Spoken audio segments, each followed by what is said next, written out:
राधा स्वामी सत्संग ब्यास आज जो कि हमारे देश के प्रधानमंत्री श्री नरेंद्र मोदी जी राधा स्वामी सत्संग ब्यास पहुँचे हैं और उन्होंने बाबा गुरिंदर सिंह ढिल्लों जी के साथ मुलाकात की। और जैसा कि आप देख ही रहे हैं चित्रों से, उसमें साफ स्पष्ट नज़र आ रहा है कितनी साफ सफाई और सेवादार कितनी अपनी निष्ठा और श्रद्धा भावना से भोजन की तैयारी कर रहे हैं। और चारों तरफ एक शांतमय माहौल और गुरु का प्रेम साफ देखने को मिल रहा है।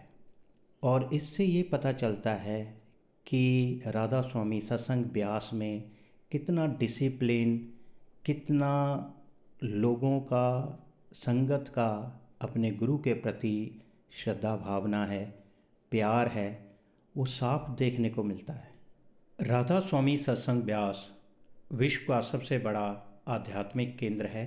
अमृतसर से तकरीबन 45 किलोमीटर की दूरी पे है और आप यहाँ पहुँचने के लिए रेलगाड़ी और बस या अपने निजी साधन के द्वारा भी पहुँच सकते हैं। आइए हम आपको राधा स्वामी सत्संग ब्यास के संक्षिप्त इतिहास के बारे में जानकारी देते हैं। जिस प्रकार एक विशाल बरगद के पेड़ की जड़ें बहुत मजबूत और गहरी होती हैं, उसी प्रकार राधा स्वामी सत्संग ब्यास की जड़ें सबसे विशाल है, जिसकी स्थापना बाबा जयमल सिंह जी ने शिव दयाल साहब जी के आदेशानुसार सन 1891 में की गई। राधा स्वामी सत्संग ब्यास का वर्तमान में जो विस्तार है वो 5 गुरुओं के आध्यात्मिक तप के कारण ही मुमकिन है। जहाँ बाबा जयमल सिंह जी के डेरे की नींव रखी थी, उस पर बाकी 4 गुरुओं ने अपना जीवन समर्पित कर दिया। साथ संगत को नामदान की अनमोल दौलत के साथ डेरे का विस्तार, बुनियादी ज़रूरतों से संपन्न डेरे का आधुनिकीकरण भी किया। राधा स्वामी सत्संग ब्यास को डेरा बाबा जयमल सिंह के नाम से भी जाना जाता है। वर्तमान में महाराज गुरिंदर सिंह जी राधा स्वामी ब्यास के प्रमुख हैं। जिस तरह कोरोना काल में पूरे विश्व में हाहाकार मचा हुआ था, वहीं राधा स्वामी सत्संग ब्यास ने पूरी निष्ठा, निस्वार्थ सेवा से सबका दिल जीत लिया। इतना प्यार और सेवा भाव से डेरे के सेंटर पर रुके लोगों की आंखों में प्रेम के आंसू छलक आए। ये ही डेरा के प्रेम और साध संगत के प्रति प्रेम की निशानी है। और वहाँ सेवा दे रहे सेवादारों का अपने गुरु के प्रति समर्पण की अनोखी दास्तां बयां करती है।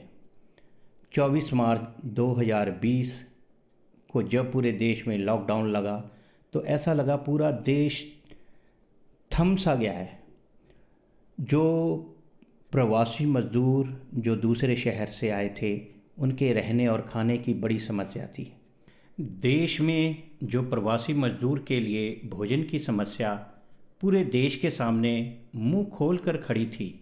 लेकिन हमेशा की तरह देश में आई समस्या की समाधान में भूमिका निभाने वाले राधा स्वामी सत्संग ब्यास ने अपनी सभी केंद्रों को क्वारंटाइन, आइसोलेशन और रहने की सभी सुविधाएं की गई।